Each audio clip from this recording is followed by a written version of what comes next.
abençoadíssima, né? Digna de toda aceitação. Eu quero agradecer a minha oportunidade. Vamos colocar em pé para receber nosso pastor, né? Reverência ao anjo desta congregação, enviado por Deus para nos trazer a mensagem em nome de Jesus. Paz seja Jesus, meu irmão. Amém.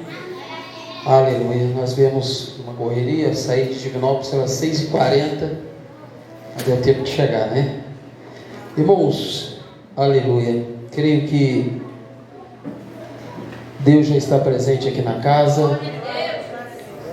Quando eu cheguei, a palavra de Deus estava sendo lida, e quando a palavra está sendo lida, Deus está falando conosco.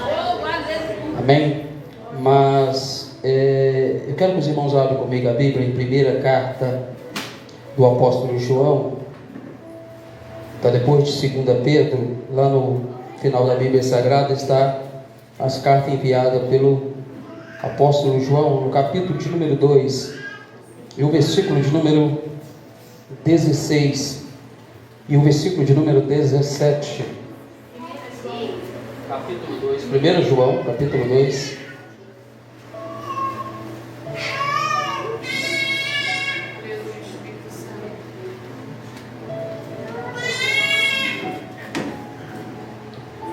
Versículo de número 16 e o versículo de número 17. Aleluia. Santo é o nome do Senhor Jesus.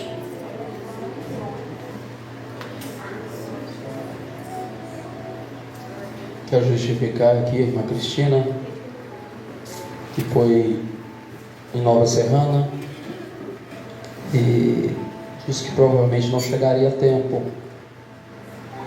Também com o cooperador Francis e a irmã Luana, que estão ali na UPA, né, no hospital, e não vão conseguir chegar a tempo também. Nos diz assim: porque tudo o que há no mundo, a concupiscência da carne, a concupiscência dos olhos e a soberba da vida, não é do Pai, mas do mundo. E o mundo passa, e a sua concupiscência, mas aquele que faz a vontade de Deus permanece para sempre. Amém, irmão? Pode ser sentado, orando e glorificando ao nome do Senhor Jesus. Irmãos, semana passada nós iniciamos um estudo sobre pecado versus salvação, e nós falamos sobre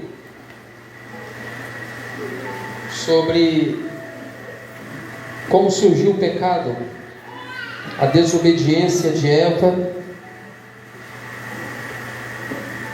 ao dar ouvido à serpente e ali comer do fruto. Mas explicamos que quando Adão come o fruto, é que abre os olhos de ambos, é que o pecado surge. O pecado surge da desobediência. A desobediência, ela gerou o pecado, e o pecado gerou a morte. Então a desobediência gerou a morte. E nós sabemos até hoje que quando nós obedecemos a Deus, há uma alegria no nosso coração. Para aqueles que são salvos em Cristo Jesus, quando eles estão fazendo a vontade de Deus, há uma alegria, uma satisfação no nosso coração. Mas para aqueles que são salvos em Cristo Jesus, quando peca, bate uma tristeza, um sentimento de indigno. Se você tem esse sentimento no seu coração quando você peca, você é salvo em Cristo Jesus. Se quando eu pecar, aquilo não causar em mim um constrangimento, estou morto espiritualmente. Porque é necessário ao salvo, quando errar, sentir o peso do pecado. Entender, eu pequei contra o meu Deus, gera assim um peso, uma angústia na alma. E esse pecado, ele vem para fazer isso, destruir o homem. Quando o homem peca, a Bíblia nos diz que Deus, para cobrir o pecado, para cobrir a vergonha do homem, primeiramente o cordeiro morre, o animal morre, o sangue é derramado logo após o pecado. Há o primeiro derramamento de sangue na Bíblia Sagrada, porque para cobrir, a Bíblia diz que um cordeiro morre e a pele daquele cordeiro se faz vestes para Adão e Eva. Então Deus já estava dizendo que o sacrifício do cordeiro seria necessário para a remissão daquele pecado que o homem tinha cometido. E aí, Gênesis capítulo 3 e o versículo de número 15, vamos ler Gênesis capítulo 3 e o versículo de número 15. Eu já vou ler, que nos diz assim: e porém inimizade entre ti e a mulher, entre a tua semente e a sua semente. Esta te ferirá o calcanhar, esta lhe ferirá a cabeça, e tu lhe ferirás o calcanhar. Aqui Deus já estava dizendo que Ele enviaria o seu filho, que era quem pisaria na cabeça da serpente. Era necessário alguém pagar pelo pecado cometido, porque após o homem ter pecado, não tinha como mais o homem pagar. Por quê? Porque a desobediência, ela vai trazer no homem o pecado, e esse pecado, ele vai passar de geração em geração. Quando Caim nasce já da semente desse pecado. E aí, esse versículo que nós lemos é conhecido dentro da teologia como o pecado original. E qual é o pecado original? A qual todos os pecados procedem desses três. Eles são os pecados originais: concupiscência da carne, concupiscência dos olhos e a soberba da vida. Tudo vem, todo o erro, todo o pecado do ser humano advém de um desses três, ou da união dos três.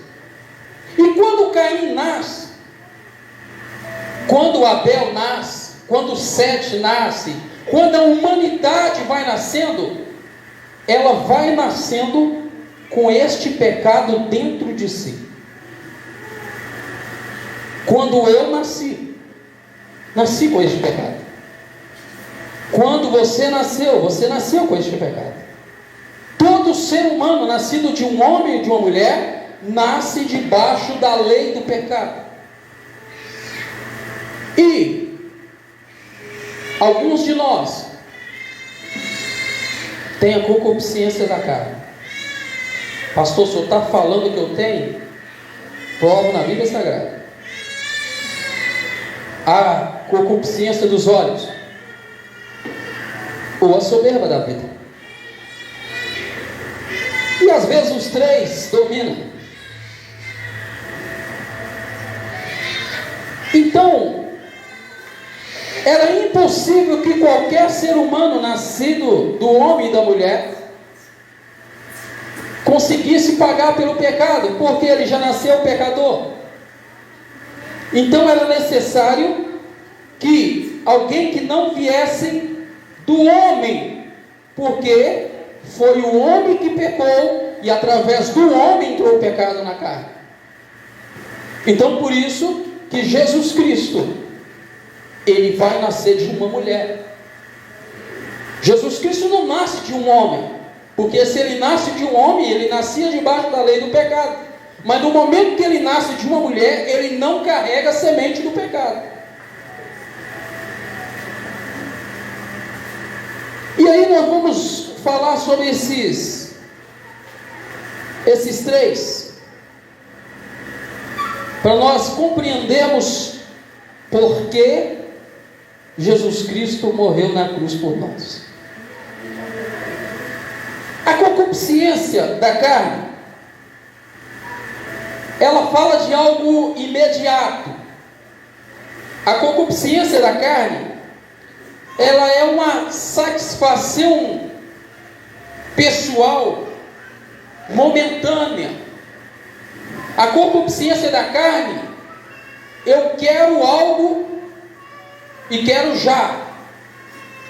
A concupiscência da carne, ela me faz desejar a glória, as coisas aqui, desprezando a lei de Deus para alcançar aquilo que eu quero.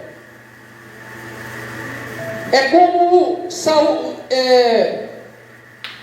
Esaú, que desprezou a sua primogenitura por um prato de lentilhas. Desprezar aquilo que é eterno por aquilo que é terreno. A concupiscência da carne, ela quer a grandeza. A concupiscência da carne, e aí nós vamos ver que a gente encontramos no mundo, e aí quando a gente diz que a Bíblia fala que isso é do mundo e Deus não tem prazer nisso, é porque nós, como fomos tirados do mundo, fomos tirados sendo dominados por este pecado. Estamos aprisionados. E no momento que viemos para Cristo, começa um processo de libertação de nós mesmos. Começamos a nos libertar de quem outrora nós éramos. Ou seja, há uma libertação de mim mesmo. É por isso que a palavra diz que conhecereis a verdade vos libertará. Ou seja, eu estava aprisionado dentro do pecado. E aí vai dizer: se Cristo vos libertar, verdadeiramente sereis livres. Ou seja, no momento que eu estou conhecendo a Cristo, que eu estou preenchendo a minha vida com Cristo, a concupiscência está saindo. É como eu disse, quando eu erro de novo, eu estou tão preenchido de Deus, que eu sinto o peso daquele pecado, eu não aceito mais. Algo que lá fora era normal. Eu fumei por 11 anos. 11 anos. Entrei na igreja, aceitei Jesus e não fumei mais.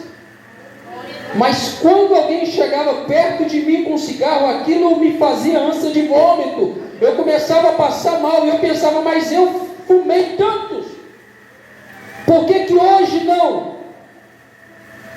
Porque aquilo que era normal quando estávamos no mundo, no momento que nós somos libertos por Cristo, agora aquele mundo já não nos pertence mais. Então esse mundo começa a nos fazer mal. É por isso que as coisas velhas devem passar e tudo se faz novo. O pecado e a salvação. Eu não posso estar dentro da salvação ainda sendo dominado pelo pecado. Vamos continuar aqui. Sempre quer mais e mais. Eu já tenho uma casa, eu quero 2, 3, 4. Eu tenho um carro. Não, eu quero. O meu não vale nada. Porque o outro é melhor, porque o outro é melhor, porque o outro é melhor. Eu não me contenho. Não há um contentamento. Eu não consigo dar graças a Deus, porque eu estou sempre reclamando do que eu tenho, porque eu quero ter mais e mais. A concupiscência dos olhos, ela abrange tantas coisas, que às vezes uma pessoa tem uma esposa, mas a do outro é mais bonita. A do outro, o marido da outra faz melhor, cuida dela melhor, faz isso melhor. Ela nunca se contenta com o que tem, porque está sempre analisando algo que seja melhor aos seus olhos. A concupiscência dos olhos, ela está sempre buscando enxergar algo que ela não tem, e nunca consegue ver aquilo que já tem. E esse é um sentimento que Cristo disse que não é dele. Não consegue cultuar, porque tenho que trabalhar em 3, 4, 5 empregos, eu tenho que conquistar isso, conquistar aquilo, e não tem mais tempo para Deus, porque tem que conquistar. Quando se eu conseguisse adorar a Deus e obedecer, Tessalonicenses capítulo 5, versículo 17, que diz: em tudo dai graças. Quando eu aprendo a dar graças em tudo, eu estou mortificando a concupiscência dos meus olhos. Agora tem pessoas que não. Eu queria ter o que o outro tem, E isso nasceu conosco. Você sabe aquela luta que você luta, e aí você, chorando, dobra o joelho e fala: Jesus, me perdoa, eu errei, não vou fazer mais. De repente você faz de novo. Aí você ora de novo: Jesus, não vou fazer mais. E você erra de novo. E chega um tempo que você fala: Jesus, eu não estou mais aguentando, me ajuda. Aquilo que você vai lutar até o último dia da sua vida é a concupiscência, porque ela faz parte de nós. Então, se eu parar um pouco de orar, jejuar, buscar Deus, ela começa a se fortalecer de novo. Quando eu vou perdendo a comunhão com Deus, a concupiscência dos olhos, da carne, começa a agir de novo, porque eu estou mortificando ela. Eu não matei, eu não tirei, eu não tenho, esse corpo ainda não está num corpo glorificado, eu ainda estou num corpo corruptível. Então o pecado é necessário eu lutar contra ele diariamente.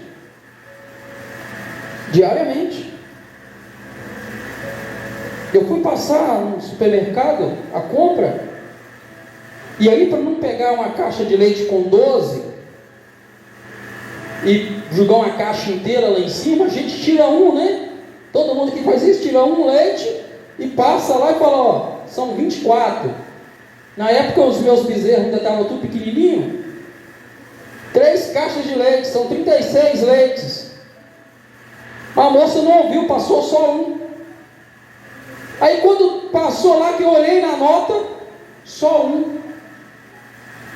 Que beleza! Presente de Deus. Presente de Deus não, de Satanás. Glória a Deus. Voltei lá e falei: falta você cobrar 35 leites. Porque se eu tivesse passado um e ela cobrasse 36, eu não ia querer o meu dinheiro de volta.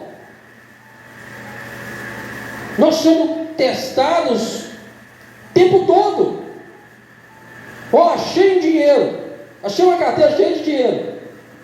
Um dia alguém chegou e falou assim: achei uma carteira cheia de dinheiro. Falei: irmão, e aí? Falou: não, a pessoa que perdeu estava precisando, não, parecia ser rica.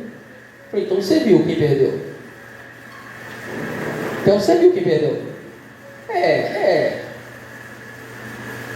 Então você não achou, você roubou.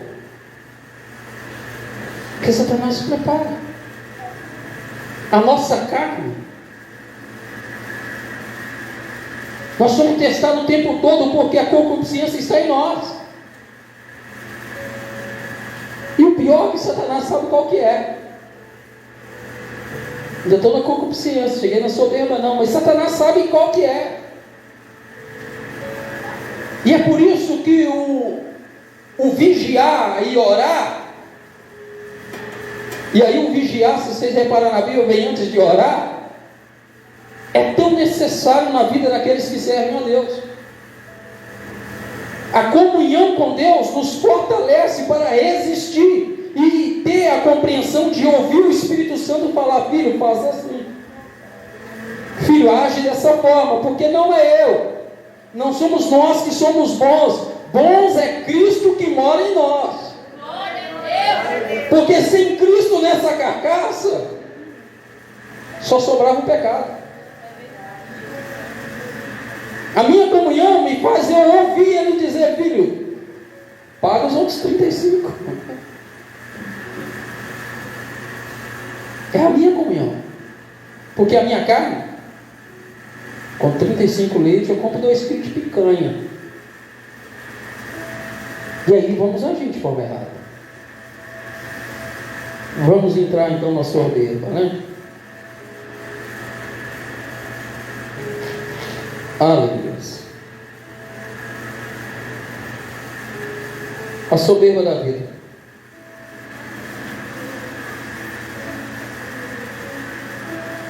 A soberba, ela é quase parecida com o da carne. A soberba,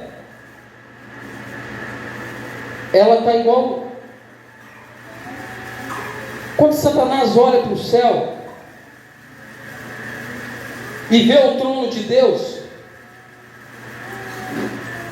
Acho que ele pensa: olha lá, como que brilha, que trono bonito. Eu queria ser reconhecido assim também.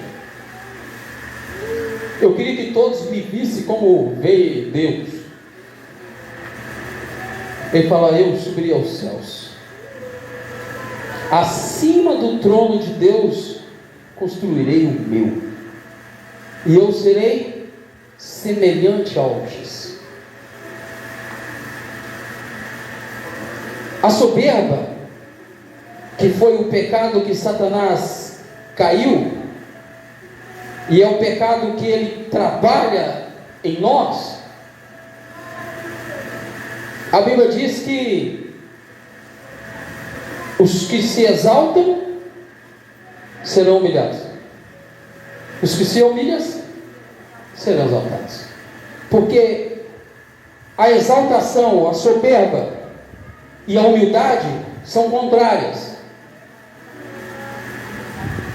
Você percebe uma pessoa soberba quando ela fala: eu sou humilde. Quando eu vejo uma pessoa dizer: eu sou humilde, porque não é algo que eu digo de mim mesmo, é algo que as pessoas veem em mim.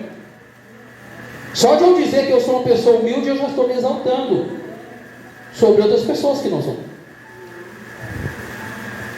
E a soberba, ela é o instrumento que Satanás usou e caiu, e é o instrumento que ele usa, porque a soberba, a pessoa quer aparecer. Tudo que ela faz, ela quer ser vista. O mundo lá fora é dessa forma. As pessoas fazem as coisas, elas não se importam de ser vista. Por quê? Porque o sentimento da alma é ser visto, é aparecer, é mostrar que eu sou, que eu tenho, que eu posso, que eu faço. A soberba usa muito o eu.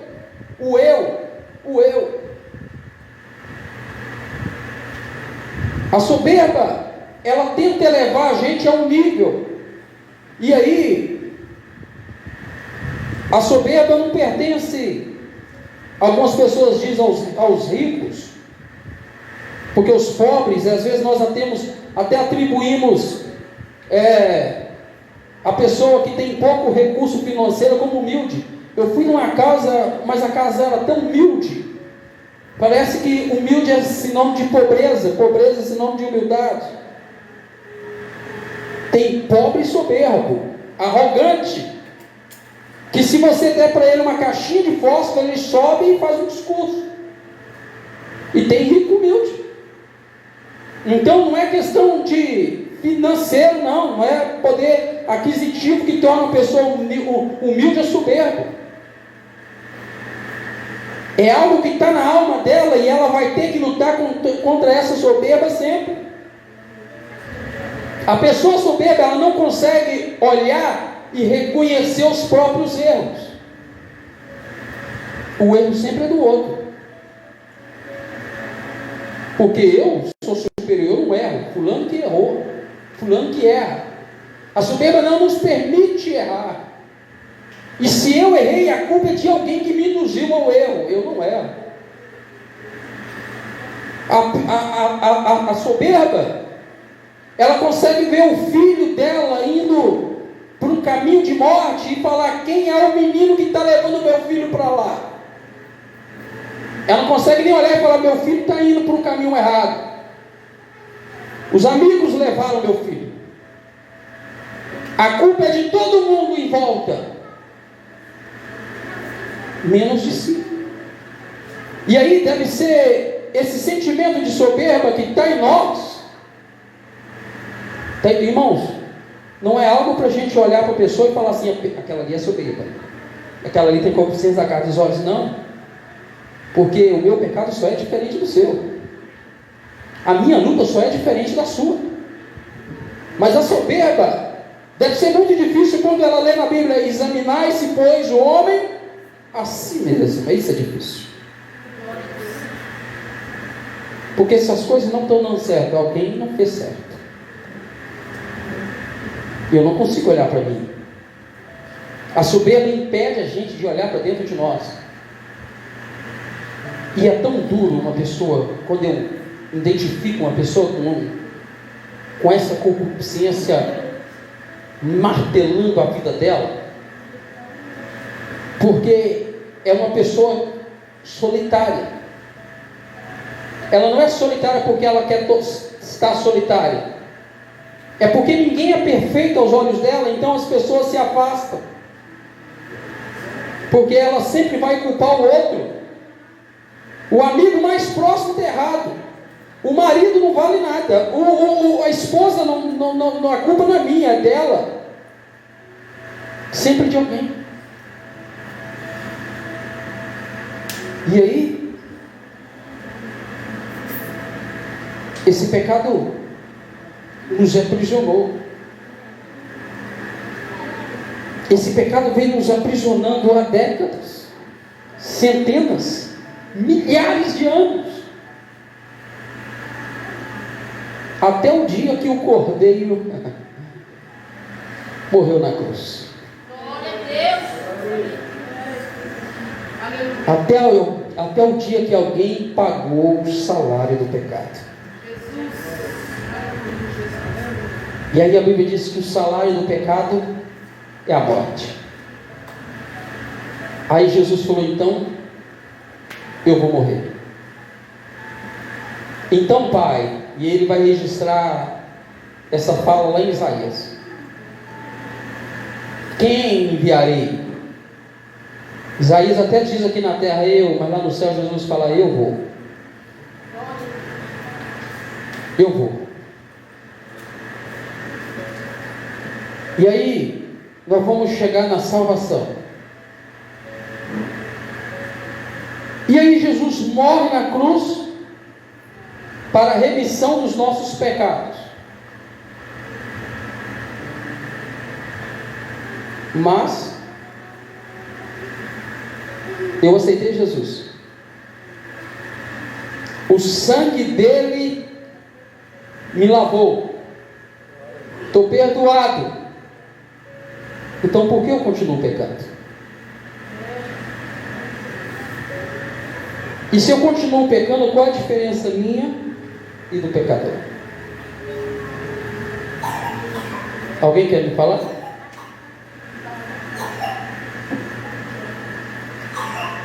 Quando Satanás coloca no seu coração: eu subirei aos céus,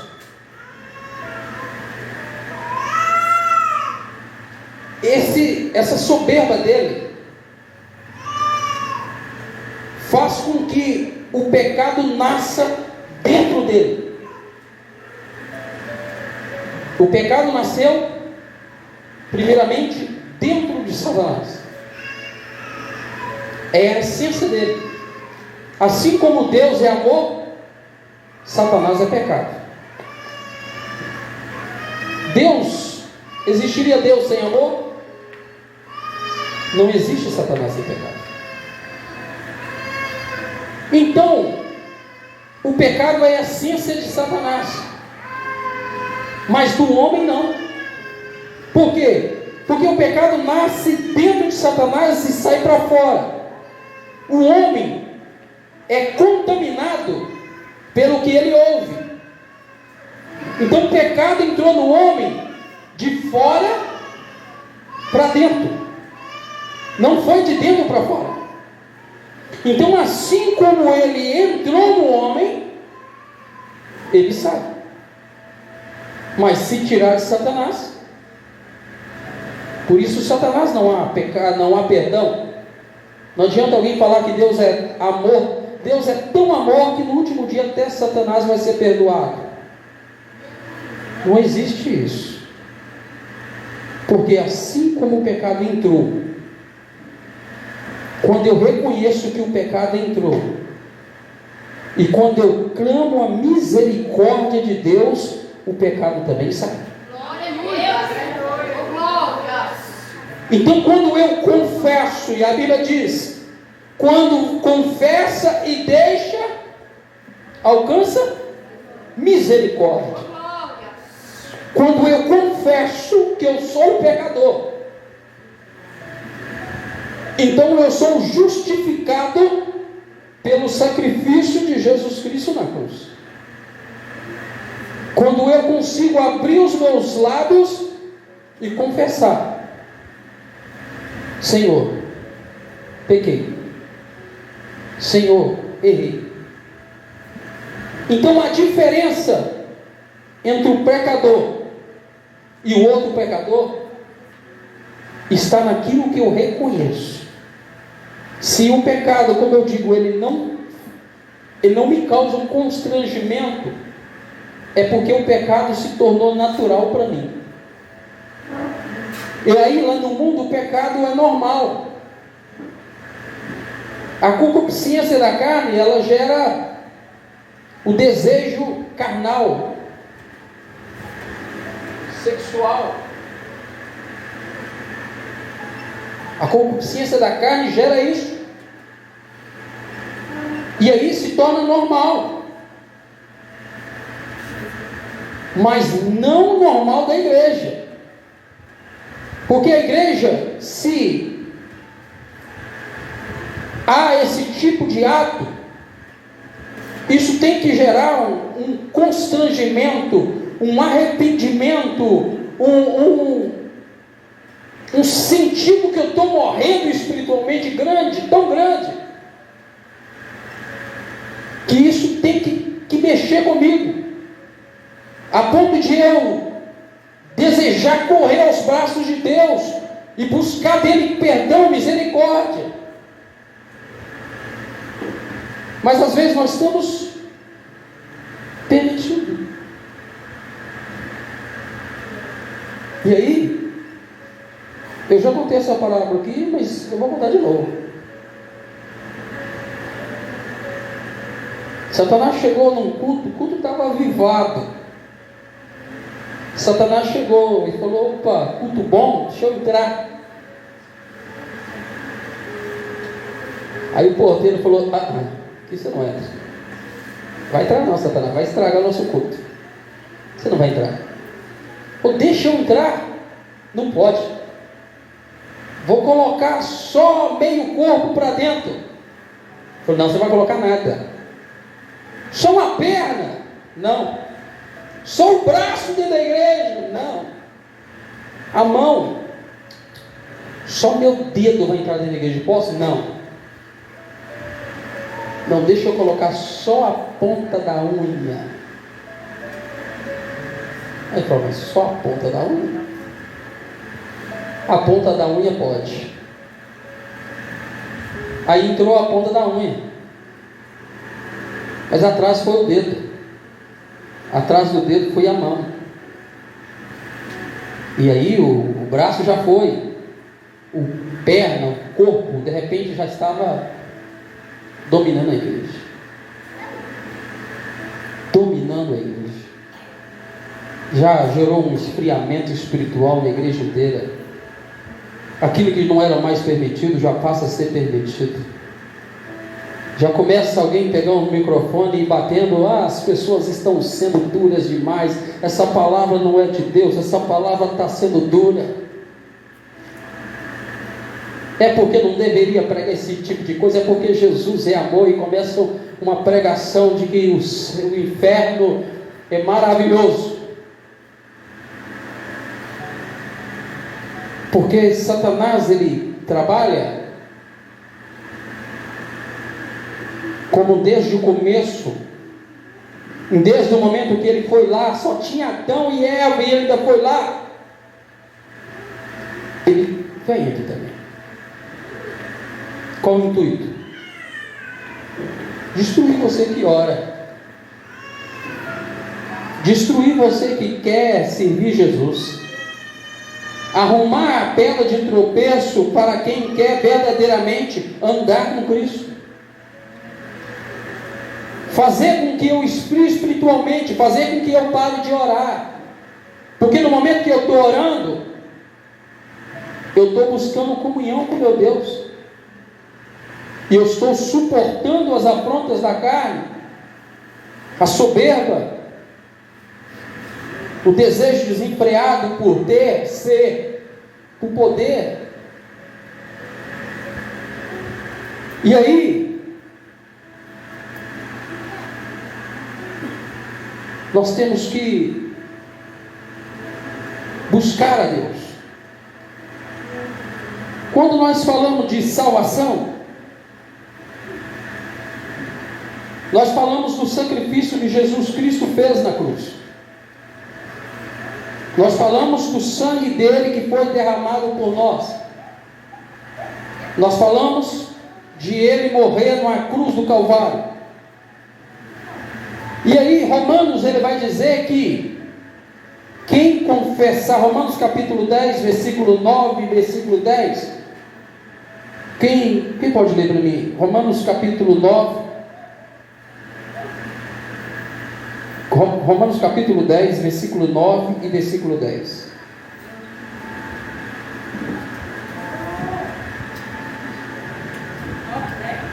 Versículo 10, capítulo 10, versículo 9 e versículo 10. A saber, se com a tua boca confessares ao Senhor Jesus e em teu coração creres que Deus o ressuscitou dos mortos, serás salvo, visto que com o coração se crê para a justiça e com a boca se faz confissão para a salvação. Amém. Se com tua boca confessares Jesus Cristo como Senhor e crer no seu coração que ele ressuscitou dos mortos, então será salvo. Porque com a boca eu confesso para a salvação. Se olharmos o outro versículo de 1 Timóteo capítulo 4 e versículo 16, Paulo está dando um conselho a Timóteo, dizendo: Timóteo, tem de cuidado de ti mesmo e da palavra, porque fazendo isto, salvará tanto a ti, como aqueles que te ouvem. Então ele está dizendo que a boca, o que sai da boca, ele confessa Cristo ou não. O que sai da minha boca está confessando quem eu sou.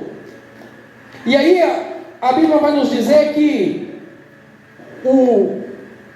a vida e a morte estão no poder da língua. eu confesso Jesus Cristo como meu Senhor e Salvador para ser salvo? Ou eu uso também os meus lábios para ser condenado? Nós temos a salvação dada por Cristo Jesus, o nosso Senhor.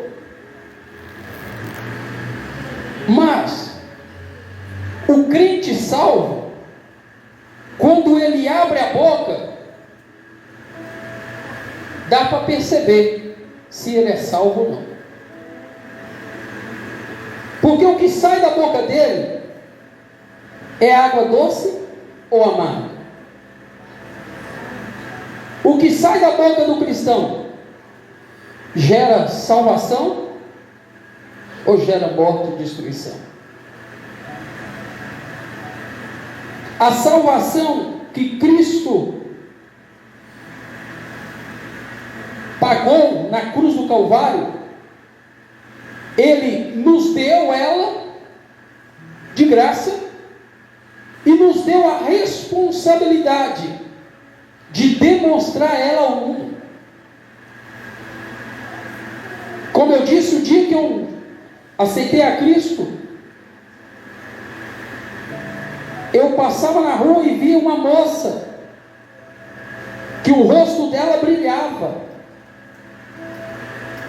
e eu olhava para ela e eu dizia, eu quero ter o que ela tem.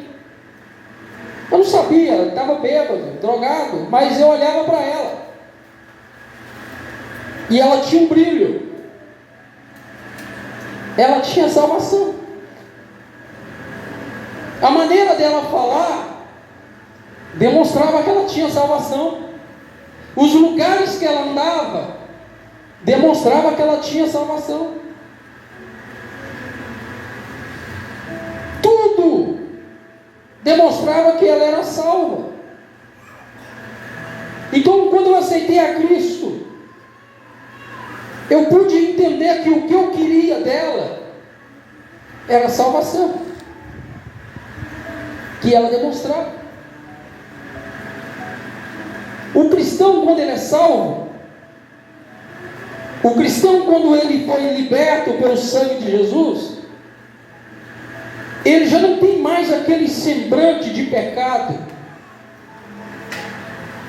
Os olhos dele já começam a brilhar, porque o Espírito Santo de Deus já está habitando dentro do seu coração. Jesus, ele falou, se os olhos forem bons, quão bom será. Mas se houver maldade, quão maus serão os olhos. Então, quando nós olhamos para uma pessoa, ela demonstra salvação. Quando uma pessoa está olhando para a sua vida, ela está vendo salvação. Quem está compreendendo o que eu estou dizendo aqui nessa noite? A salvação que foi dada por Cristo na cruz do Calvário, ela transforma a nossa vida. Ela transforma todo o nosso ser. É uma salvação que não vai... Quando eu cheguei na porta da igreja para aceitar Jesus, 12 anos que bebia, 11 anos que fumava, 8 anos que me drogava.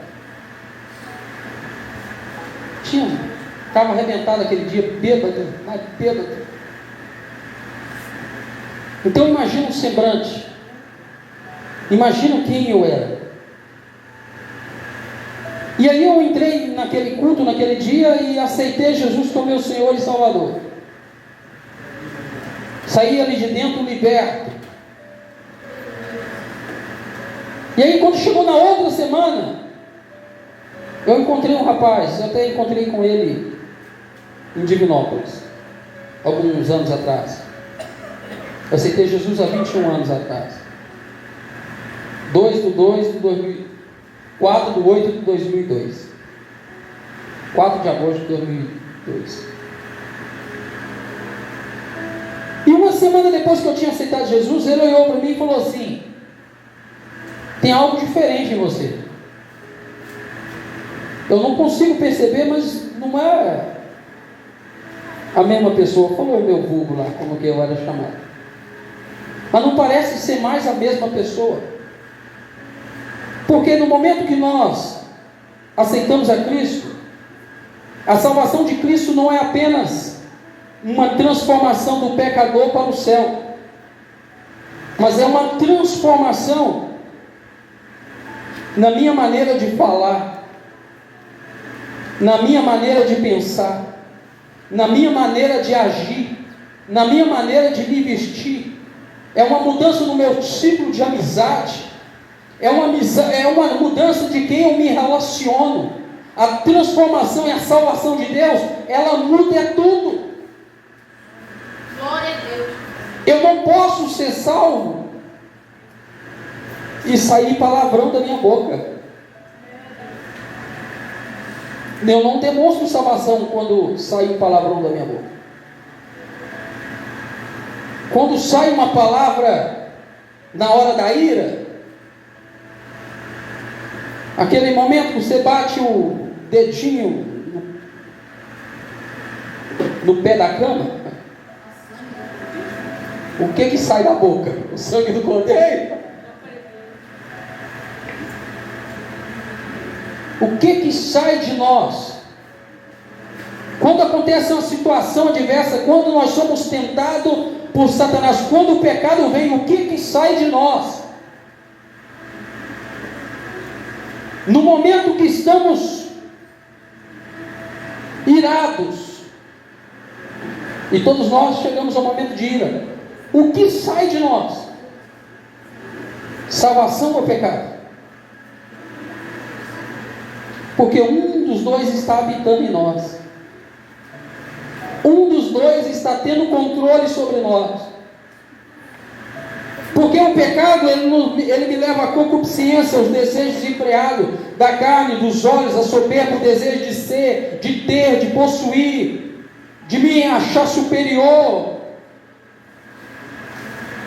Eu falo, eu canto mais, eu prego mais, eu faço isso mais, eu sou melhor, e não tem ninguém igual a mim, e que eu, e aí.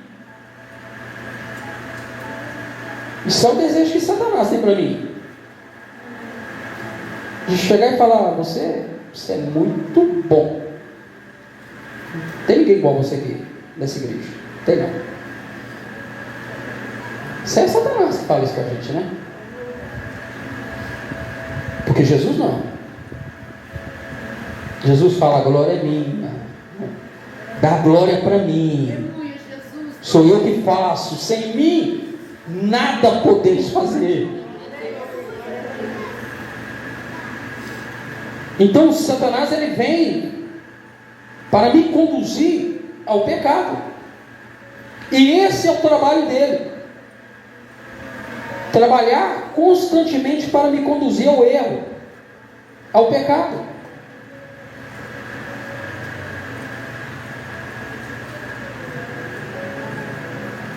Para conduzir os jovens à perdição, para conduzir os homens casados, as mulheres, para conduzir aos erros. Satanás trabalha para isso, é o trabalho dele. Mas aquele que é salvo tem uma atitude contrária à vontade de Satanás. Não posso estar salvo e me entregando às vontades da carne, dos olhos, a soberba.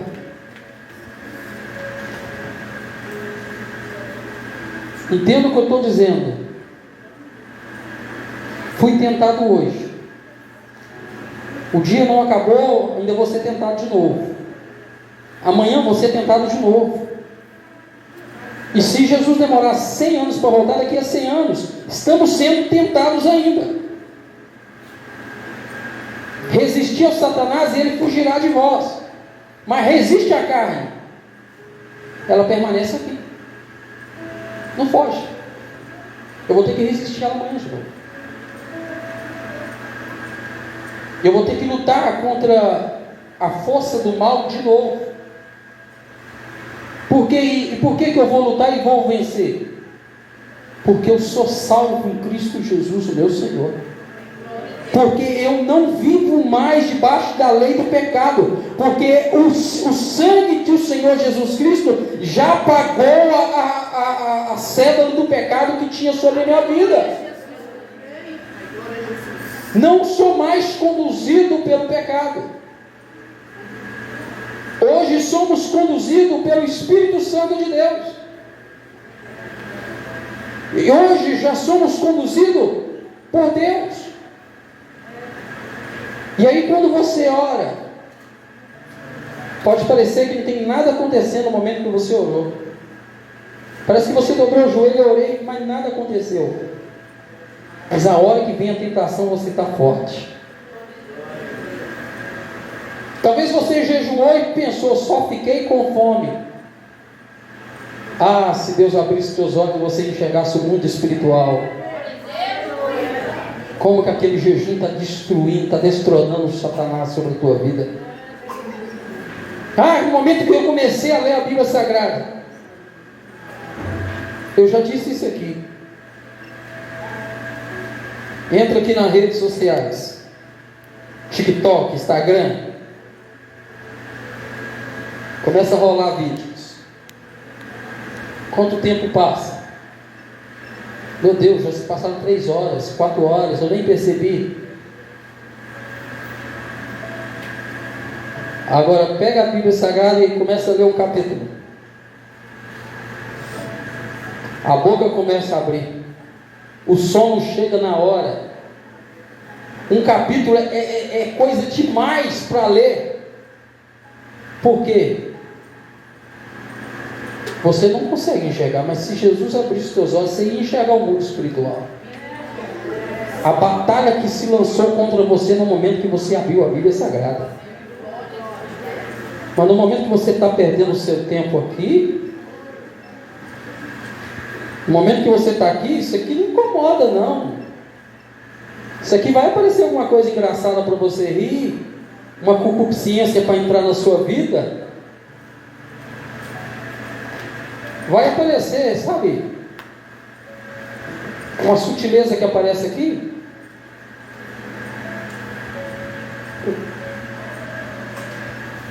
Já viu na novela quando parece... Creio que tem crente que assiste novela não, né? Mas na novela aparece um casal e o homem é um troglodita, um cara, né? Eles colocam ele na novela como um cara mau, que xinga a esposa, trata ela mal e tal, e tal, e tal. Aí aparece o vizinho, tão carinhoso, ajuda ela a carregar a sacola, fala palavras belas ao ouvido dela. Coitado. Aí a novela coloca ele sofrendo de alguma enfermidade para gerar mais sensibilidade. E de repente começa a surgir um romance. E o crente do outro lado da tela falando, ela devia separar desse troglodita e ficar com o outro. Mas diante de Deus isso não é pecado? Mas o crente do outro lado da tela está desejando o pecado. Ele começa a ver uns videozinhos, é coisa normal. Mas quando você vai perceber, já apagou a sua visão espiritual e você começa... Aquele homem é muito mau, ele matou. Ele tem que morrer, ele tem que morrer. E nós vamos permitindo as concupiscências entrando em nós. E vai adentrando em nós. Sutilmente, Satanás vai entrando. Ele começa a fazer eu desejar o próprio pecado. Depois ainda vou subir no púlpito e pregar contra a terra. Mas ele me fez eu desejar isso lá. Os irmãos estão compreendendo? Esse é o trabalho dele. O meu é resistir e ir para o céu. O meu é mostrar que eu sou salvo no sangue do Cordeiro, e aonde eu passar, aonde eu estiver, que todo mundo veja, lá vai um crente salvo no Senhor Jesus Cristo. Que a hora que eu abrir a minha boca, haja salvação, haja cura, haja transformação. Então, igreja do Senhor, ou eu vivo no pecado, ou eu vivo salvo. Não há como ter os dois. Não há como ter os dois. Pastor, mas o salvo peca? Peca. É. Mas ele corre para os braços do Pai e fala: Pai, me perdoa, eu errei. Me ajuda a não fazer isso de novo, a não errar de novo. Ele não fica debaixo da lei do pecado pensando. Eu já vi crente falando isso. Já vou encerrar, irmãos. Eu já vi crente falando: você está falando que isso é errado, mas eu estou fazendo. E ontem eu fui na igreja, eu preguei, lá o fogo desceu, várias almas aceitou Jesus. Ah, você está falando que isso é errado, mas eu cantei, a glória tomou conta da igreja.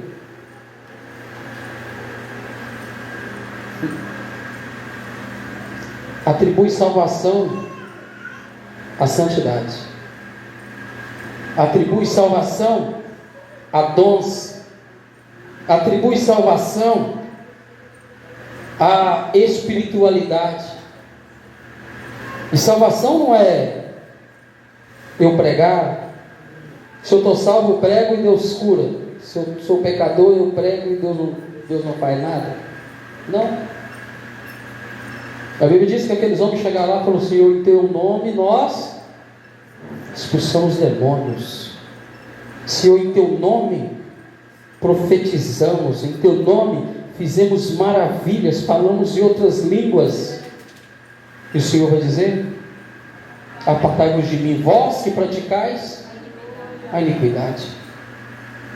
Não quer dizer que porque pregou bem é porque está salvo, porque cantou bonito está salvo. Não tem nada a ver com isso. Salvação quer dizer comportamento. O comportamento determina a salvação. Porque aquele que é salvo, não que o meu comportamento me traz a salvação, mas aquele que é salvo, o comportamento dele é diferente. Ele age diferente. Não é cantar bonito, pregar bonito. Não é vir aqui dar um estudo sobre pecado que está salvo. Está salvo é andar em santidade com o Senhor. Andar em santidade com o Senhor é valorizar a todo tempo o sacrifício que Jesus Cristo fez na cruz do Calvário. Quando Satanás trazer a bandeja do pecado para nós, eu falo: não, Satanás, a minha comida é fazer a vontade do meu Pai. Este é meu alimento. O meu alimento não é deste mundo, porque eu não sou deste mundo. O meu alimento é do céu, porque eu sou do céu.